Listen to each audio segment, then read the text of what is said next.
अब जो शेख साहब आप मुझे बताइएगा सर कि ये जो इस वक्त जिन मुश्किल फैसलों की बात हो रही थी वो मुश्किल फैसले बुलाकर अब हुकूमत ने ले लिए हैं। इजाफी बोझ तो पड़ेगा आवाम के ऊपर, लेकिन कमोबेश IMF की जो शराइ जो बातचीत है उनमें तो आसानी होगी। कुछ मईशत में कुछ हद तक जो है वो हमारे जो खजाना है उसमें कुछ पैसा आएगा। लेकिन आप समझते हैं कि अगर ये मुश्किल फैसले जिससे हुकूमत शायद इससे पहले हिचकिचा भी रही थी, अगर ये ले लिए जाते हैं तो उसको यकीनन इमरान खान साहब जो है इंतखाबी मुहिम में उसको इस्तेमाल भी करेंगे। जहां एक तरफ वो कहते हैं कि मईशत नीचे जा रही है, अब उस मईशत को बचाने के लिए जो मुश्किल फैसले किए जाएंगे उनको इमरान खान साहब अपनी सियासी कैंपेन है, इंतखाबी मुहिम है, या जिसको आप उनको जो उनका बयानिया है उस बयानिए के लिए इस्तेमाल करेंगे। तो आप समझते हैं कि क्या ऐसी सूरत हाल के अंदर ये मामलात मुल्क को बेहतरी की तरफ ले जा सकेंगे? बिस्मिल्लाहिर्रहमानिर्रहीम। देखिए, बेहतरी नहीं आ सकती और ना ही इस तरह आएगी, इमरान खान इस्तेमाल करे या ना करे। असल किस्सा तो ये है कि ये जो हम कर रहे हैं ये हल नहीं है और इसके मसाइल बढ़ेंगे। आपका वक्ती तौर पे कुछ मसला आसान हो जाएगा, चीजें जो रुकी हुई हैं जैसे इंपोर्ट्स वगैरह आपकी रुकी हुई हैं वो कुछ चल निकलेंगी। लेकिन असल चीज ये है कि आपकी इनकम क्या बढ़ेगी। इनकम बढ़ती है जब आपकी एक्सपोर्ट्स बढ़ती हैं और जो IMF नुस्खा देता है उससे एक्सपोर्ट्स आपकी कम होनी शुरू हो जाती हैं। डॉलर रेट आपका जो है वो आप देखिए कहां का कहीं पहुंच जाता है और एक्सपोर्ट्स इसलिए कम होती हैं कि आपकी कॉस्ट ऑफ प्रोडक्शन बहुत बढ़ जाती है। आपका मार्कअप रेट बढ़ जाएगा, वो बढ़ाएंगे अभी आप देखेंगे क्योंकि IMF की डिमांड है।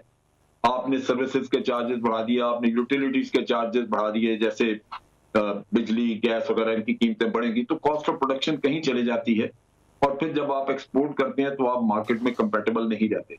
नतीजा ये है कि आज भी हमारा मसला यही है कि एक्सपोर्ट्स हमारी रुक गई, जिसकी वजह से हमें बाहर से इनकम नहीं है डॉलर्स की।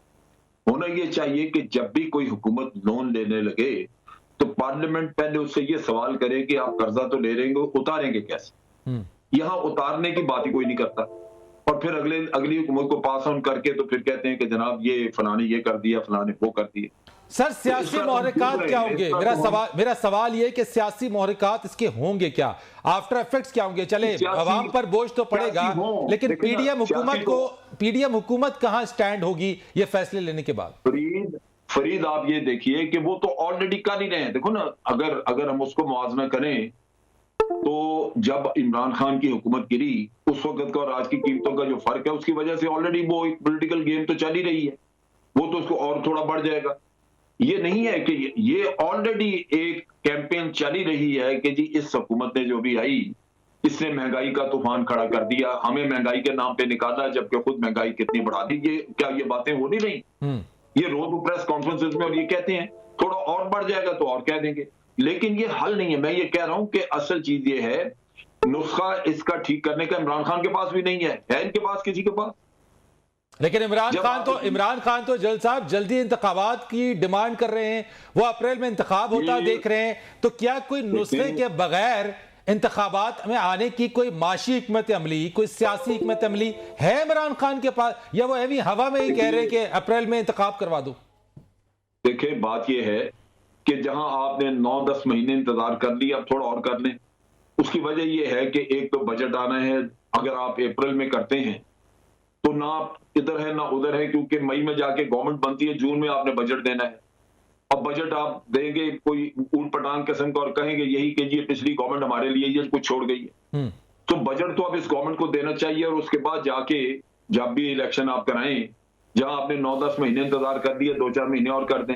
होगा क्या अगर मिसाल के तौर पे मई में ये गवर्नमेंट आ जाती है, बदल जाती है, मिसाल के तौर पे इमरान खान आ जाते हैं, इलेक्शन हो गए अप्रैल में, मई में ये गवर्नमेंट आ गई, तो ये गवर्नमेंट भी यही कहेगी कि जी हम तो सब कुछ ठीक करने वाले थे, अगर हमें 6 महीने और मिल जाते हमने सब ठीक कर देना था। ये तो इन्होंने मुसीबत खड़ी करके जल्दी इलेक्शन करा के हमारा बेड़ा गर्क कर दिया। इनको मौका दे दें कि ताकि अगर ये ठीक कर सकते हैं तो कर लें। देखें ना, इसहाक डार साहब एक इकोनॉमिक हिटमैन है, बड़े मशहूर किस्म के, वो आए हैं, अभी आगे देख लें वो कुछ करते हैं कोई बेटर सोल्यूशन। और फिर सर मेरा यही सवाल है, मैं अर्ज करूं, मैंने ये कहा था कि जब आप कर्जा लेने लगे, मैंने ये नहीं कहा कि IMF के पास जाएं या ना जाएं, मैंने ये कहा था कि कर्जा लेने लगे तो सबसे पहले कर्जा उतारने की आपके पास स्कीम जी, वरना आप कर्जे से जान नहीं छुड़ा सकते। अच्छा, अब कर्जा उतारने में सबसे इंपॉर्टेंट चीज है आपकी एक्सपोर्ट्स, और एक्सपोर्ट जो है वो तब होती है जब आपकी कॉस्ट ऑफ प्रोडक्शन जो है वो दुरुस्त हो। मैंने इकोनॉमिस्ट डॉक्टर शफाक से मैंने डिस्कस किया, वो एक दिन मुझे कहने लगे कि इनको IMF के पास नहीं जाना चाहिए। ये इमरान खान का दौर था, उस वक्त उन्होंने कहा कि इनको नहीं जाना चाहिए। मैंने कहा अगर ये नहीं जाएंगे तो पैसा कैसे रेज करेंगे? उन्होंने कहा ये 5-6 इकोनॉमिस्ट की टीम बिठा दे, मैं प्लान दे देता हूँ, वो इवेल्युएट करने। मैंने कहा जी वो प्लान क्या है? वो कहने लगे कि मैंने वो इंपोर्ट्स मैंने वर्कआउट किया हुआ है, जो इंपोर्ट्स आपको नहीं करनी चाहिए, 1-2 साल के लिए आप छोड़ सकते हैं। उसमें उन्होंने मोबाइल टेलीफोन नए कहा, उसमें उन्होंने बाज कारों का कहा मुझे, उसमें उन्होंने बाज डॉग फूड और चॉकलेट्स और पता नहीं क्या क्या आ रहा था, उसका हिसाब किताब उन्होंने मुझे बताया। कई चीजें उन्होंने बताई और उन्होंने कहा कि अगर आपने 6 बिलियन रेस करना है IMF से 4 साल में, तो ये 6 बिलियन 3-4 साल में आप इधर रेस कर सकते हैं, अगर ये आप अपने ये इंपोर्ट्स बंद कर दें। तो चीज ये है कि ये इकोनॉमिस्ट को बिठाएं, हिसाबदार मुंशी है, ये इकोनॉमिस्ट नहीं है। इसी तरह वो बैंकर है जो तरीन साहब है, उनको क्या पता भाई इन चीजों का? शौकत तरीन भी यही कुछ था। असल चीज ये है कि ये जो इकोनॉमिस्ट बैठे हुए हैं यहाँ पे, उनसे क्यों नहीं एक टीम क्यों नहीं एडवाइजर्स की बना देते 10 की, जो आपको सारा मामला बता के दे कि जी ये इस तरह करना चाहिए आपको। तो मैंने डॉक्टर शफाक से बड़ा तफसीलन डिस्कस किया था। उनके पास लिखी हुई प्लान थी, उन्होंने वर्किंग की हुई थी कि क्या कहां पैसा कैसे। सर वो तो नहीं हो रहा जनरल साहब, वो नहीं हो रहा, लेकिन मेरा जो बड़ा सवाल है सर किया, मैं आपको बताऊं सर, रजीम चेंज की तबाही हमारे यहां कैसे हुई। रशिया से सस्ता तेल भारत लेता रहा और भारत की इकोनॉमी इतनी स्ट्रांग हुई, उसने डबल कमाई की है इसमें। उन्होंने अपनी जरूरत से कई गुना ज्यादा वो इंपोर्ट करते हैं रशिया से, स्टोरेज भी की और रिफाइन कर करके यूरोप को बेचते रहे, क्योंकि यूरोप जो है उस पर पाबंदी थी, वो रशिया से ले नहीं रहे थे। उधर उन्होंने महंगा बेच के कमाई की, इधर सस्ता लेके बचत की, और आज उनके पास डॉलर है। हमारी सबसे बड़ी इंपोर्ट जो है वो ये चले सर, आज रशिया की high level delegation team Pakistan के अंदर तो मौजूद है ना यार, क्या फायदा? 1 साल आपने गवा दिया उसका। नहीं तो इमरान खान ने क्यों नहीं ले लिया था तेल? सर वो वो तेल की बात पे तो फौरन निकाल दिया गया ना उसको। सर छोड़े, ऐसी बात नहीं है। हमने शुएब साहब, सर कैसे आप कैसे देखते हैं रिजल्ट्स को? PTI कैसे तस्लीम करेगी अगर आम इंतखाबात आइंदा होते हैं? देखिए, इस इलेक्शन में ये जो हुआ है, ये इंतहाई डिसऑर्गेनाइज्ड और बहुत ही, इसकी जितनी ज्यादा वीडियोस इसकी फिर रही हैं रिगिंग की, वो मैंने पहले किसी और इलेक्शन की नहीं देखी जी। और मैं ये चीज बड़ा वाज़ेह तौर पे जानता हूं कि इंटीरियर सिंध में लोग पीपल्स पार्टी को झोलियां उठा उठा के बददुआएं देते हैं, क्योंकि सैलाब के वक्त में जो बर्बादी फिरी, अभी तक पानी बात जगहों पे खड़ा है, इन्होंने काम नहीं किया। लोग इनको इतनी बददुआएं देते हैं कि आप सोच नहीं सकते, लेकिन इलेक्शन आता है तो ये जीत जाते हैं, और वही जुर्लू है जो ये फेरते हैं, और कोई बड़ी बात नहीं है।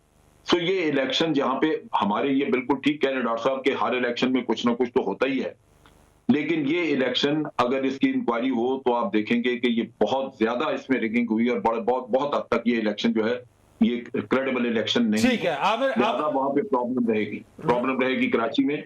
जमात इस्लामी मोस्ट प्रॉब्ली जीत रही थी, उसको पीछे किया गया है, और अब भी मेरा ख्याल है जमात इस्लामी वहां पे फेवरेट है कराची में।